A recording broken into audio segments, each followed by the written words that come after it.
Bismillahirrahmanirrahim. Assalamualaikum warahmatullahi wabarakatuh. Puji syukur kehadiran Allah dan berselawat kepada Rasulullah. Allahumma salli ala Muhammad wa ala ali Muhammad. Hai kawan-kawan, apa kabar? Kembali lagi kita di channel Keadilan Belajar Studio. Pada bagian video yang lalu kita sudah membahas tentang perkalian dan pembagian bilangan kompleks pada bagian pertama.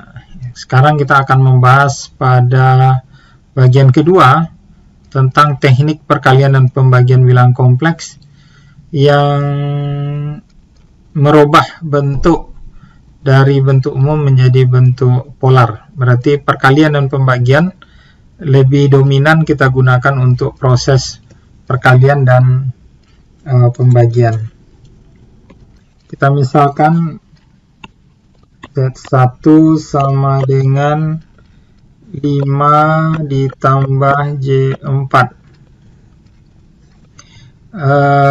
Pada beberapa waktu yang lalu kita sudah membahas, kita akan rubah dulu bentuk umum ini ke bentuk polar. Seperti apa? Kita tentukan R-nya dulu, yaitu 5 kuadrat ditambah 4 kuadrat. Ini sama dengan akar 25 ditambah 16 sama dengan akar 41, atau sekitar 6,4. Lalu untuk menggunakan sudutnya, kita mendapatkan nilai sudut sama dengan arcus tan 4/5. Ini sekitar 38,65. Ini bisa adik-adik atau kawan-kawan gunakan arcus tangen ini dengan simbol sama dengan tan min 1. Ini sama saja ya, antara arcus tan dengan tan min 1 itu sama dengan sama, yaitu 38,65. Sehingga bentuk umumnya kita rubah ke bentuk polar, sehingga kita dapatkan nilai Z1 sama dengan 6,4 sudut 38,65. Nah, bagaimana dengan Z2? Nanti kita coba bahas Z2. Z2 itu misalnya kita dapatkan 3 ditambah J6, J9 ya, biar agak besar dikit. Nah, kalau kita mencari nilai R-nya, R sama dengan akar 3 kuadrat ditambah dengan 9 kuadrat. Ini sama dengan akar 9 tambah 81. Ini sama dengan akar 90. Akar 90 ini kalau kita cari kurang lebih nilainya adalah 9,4. Nah, dengan sudut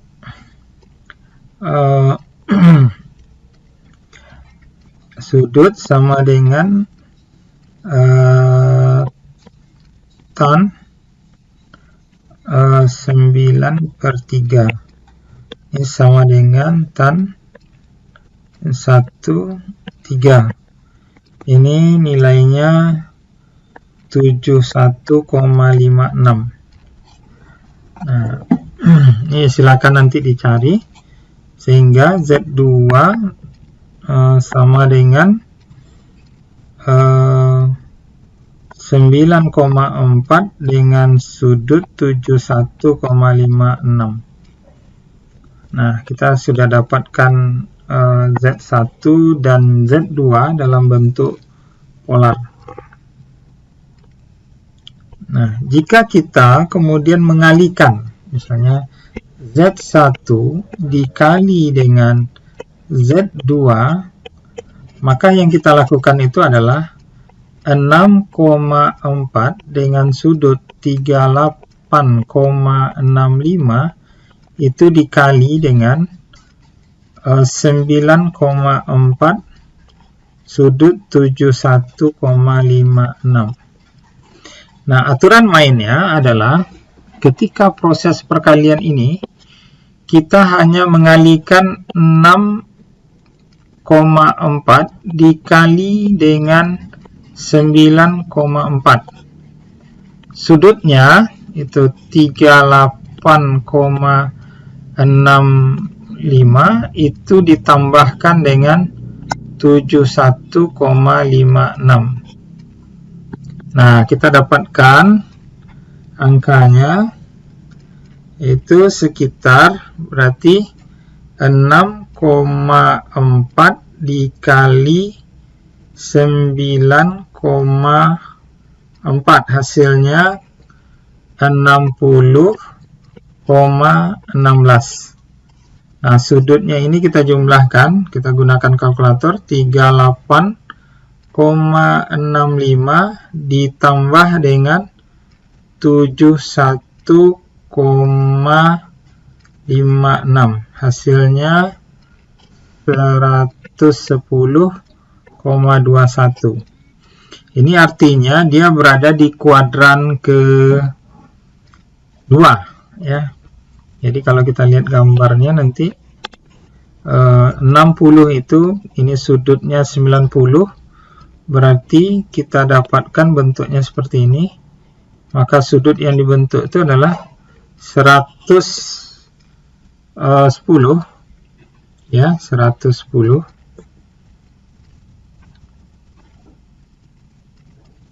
Itu 110 dikurang dengan 90. Itu dapatnya sudut ini adalah 20,21. Ya, tapi totalnya adalah 110,21. Jadi proses perkalian yang kita lakukan itu adalah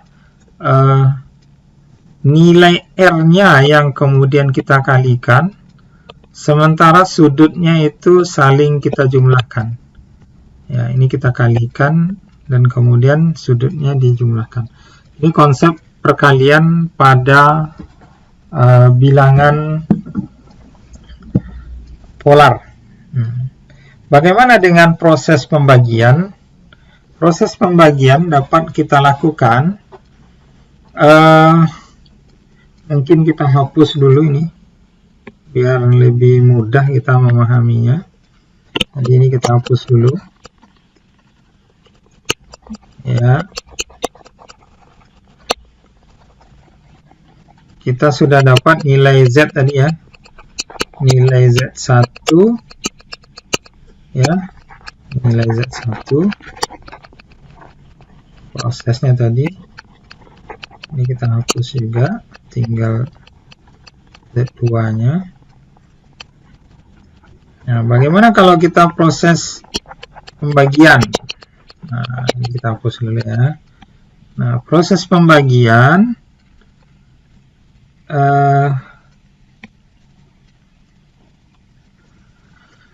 kita lakukan seperti ini. Z1 dibagi dengan Z2, maka yang kita lakukan 6,4 dengan sudut 38 nih, 38,56 dibagi dengan ini 9,4 sudut 71,56.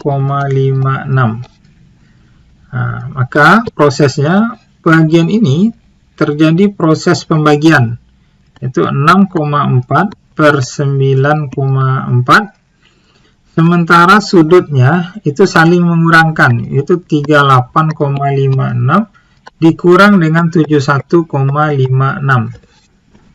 Nah, sehingga kita dapatkan hasilnya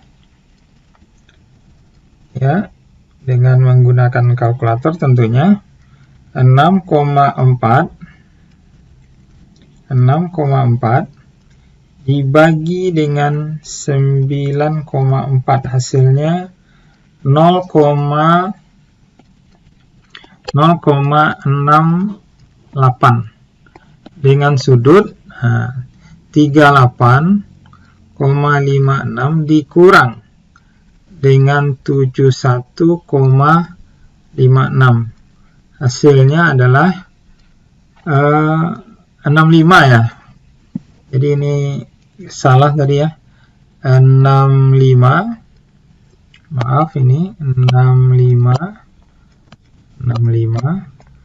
Ini jadinya 65. Kita ulangi. 38,65 dikurang 71,56. Hasilnya adalah min 32,91. Nah, ini artinya dia berada pada kuadran keempat.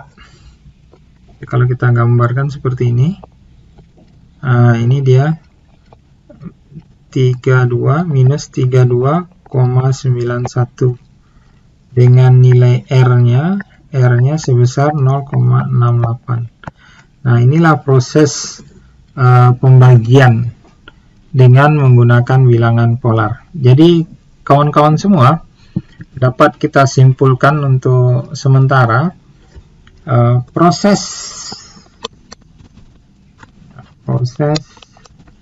penjumlahan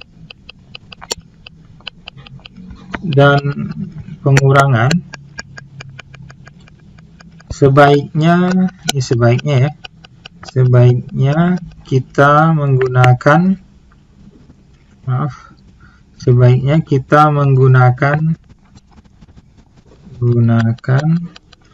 bentuk umum.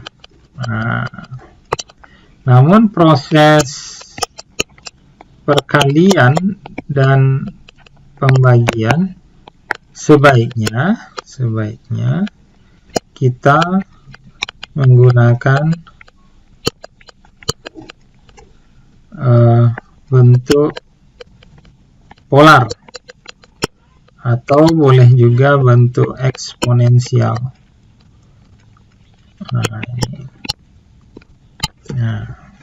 Jadi sangat menarik kalau kita menggunakannya untuk proses perkalian dan pembagian. Nah, bagaimana kemudian terjadi penjumlahan dan kemudian terjadi perkalian dan campuran, itu bagaimana kita melakukannya, mungkin kita cobakan di lain waktu. Nah, selanjutnya kita contohkan seandainya bilangan dia sudah berada di kuadran keempat ya, kuadran ketiga lah ya. Z1 sama dengan min 2 dikurang J3. Nah, ini udah jelas kita sekarang berada karena real negatif di sini dan kemudian imajiner negatif juga di sini, maka tentunya dia berada di kuadran ketiga. Nah, kalau berada di kuadran ketiga, maka kita melakukan perubahan bentuk umum ini menjadi bentuk polar. R sama dengan akar min 2 kuadrat ditambah dengan min 3 kuadrat, hasilnya adalah 4 ditambah 9 sama dengan akar 11. Akar 11 ini sekitar 4,24 ya. Nah, kalau kita cari sudutnya adalah tan, jadi arkus tangen min 3 per min 2. Ini sama aja dengan tan min 1 3 per 2. Nah, tanda negatif dua-duanya ini menjadi positif karena minus dibagi minus sama dengan plus. Nah, tentunya kalau pada kalkulator kita dapatkan sudutnya sekitar 56,3 derajat. Nih, angka ini tentunya positif. Kalau kita lihat berarti di kuadran pertama. Nah, tentunya dia tidak tepat dengan sebutan kuadran pertama, karena kita sudah jelas ini berada pada kuadran ketiga. Nah, gimana caranya kita menghitungnya?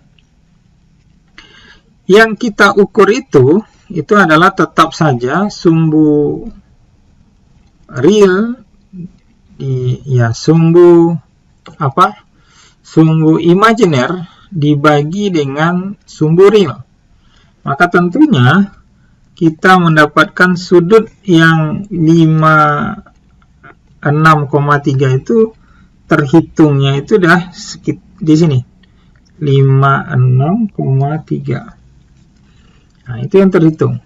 Nah, kalau kita lihat sudut garis lurus itu nilainya adalah 180. Maka sudut yang sesungguhnya adalah 180 ditambah dengan 56,3. Ini sama dengan 3,6. 8 tambah 5 13, jadi 236,3.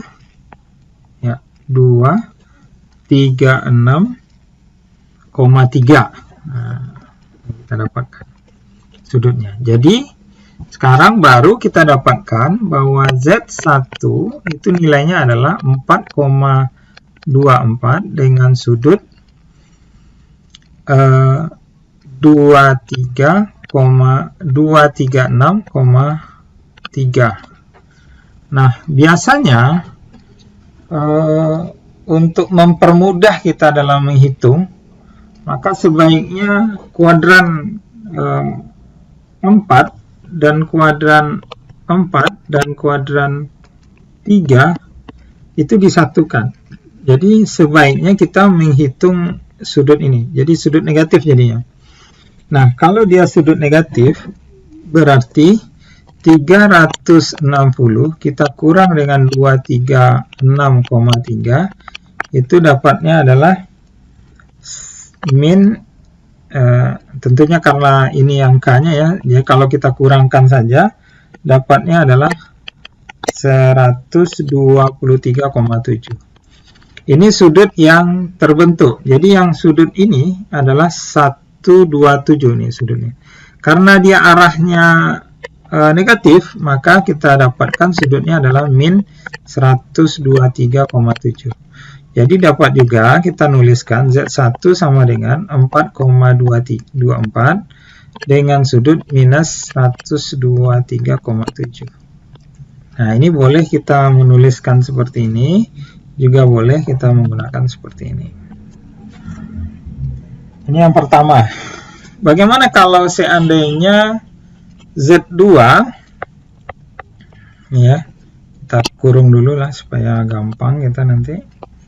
Z2 itu nilainya 3 kurang J6. Nah, ini kuadran ke 4. Karena kalau kita lihat di sini adalah positif dan ini negatif, berarti kuadran keempat. Kalau kita gambarkan, ya kita gambar ulang, maka gambarnya kira-kira seperti ini. Nah, kalau kita cari R-nya, berarti akar 3 kuadrat ditambah dengan minus 6 kuadrat. Ini sama dengan akar 9 ditambah 36. Itu sama dengan 6,7. Nah, untuk nilai sudutnya kita gunakan arkus tangan min 6 per 3. Atau dapatnya adalah tan min 1 min 2. Ini kita dapatkan nilainya minus 63,43. Jadi ini nggak masalah. Jadi minus ya. Kita udah pastikan karena minus di angkanya minus sudutnya, jadi 63,43 minus. Karena minusnya itu arahnya berbalik atau searah jarum jam. Ya. Atau terbalik dengan arah sudut positif. Nah, kalau kita kalikan Z1 kali Z2 misalnya, maka tentunya kita mengalihkan antara 4,25 ya kan dengan 6,7. Nah, ini kita kalikan. Jadi 4,24 kali 6,7. Nah, sudutnya nanti itu minus 123,7 ditambah dengan 6 minus 63,43. Nah, kita dapatkan hasilnya ya. Kita 4,24 kali 6,7. Hasilnya 28,408. Nah, sudut yang terbentuk berarti 123,7 ditambah 63,43. Nah, totalnya adalah minus, karena dia kurang-kurang, minus 187,13. Nah, inilah hasil yang kita peroleh. Kalau kita lihat kuadrannya, yaitu di kuadran kedua ya. Ini gambarnya kira-kira begini. Karena kalau 180 di sini berarti yang tinggal adalah 7,13. Jadi kalau kita lihat nih sudutnya yang terjadi di sini adalah 360 dikurang 7,13. Jadi totalnya kita dapatkan 360 dikurang 7,13. Ini hasilnya adalah maaf ya, 180 ini karena sudut ini totalnya 180. Berarti kita dapatkan 180 dikurang 7,13. Nah, hasilnya adalah 172,86. Nah, ini 87, maaf. Nah, jadi boleh juga perkalian ini hasilnya adalah 28,408. Itu sudutnya 172,87 pada kuadran kedua. Nah, ini yang kita lakukan. Tentunya kawan-kawan semua sudah bisa mencoba untuk membaginya. Nah, saya sudah mencoba untuk menjelaskan karena azan sudah berkumandang pada video ini. Maka saya tutup dulu pertemuan kita di video kali ini. Banyak maaf, mudah-mudahan kita dapat bertemu kembali dan bermanfaat tentunya. Wabillahi taufik wal hidayah. Assalamualaikum warahmatullahi wabarakatuh.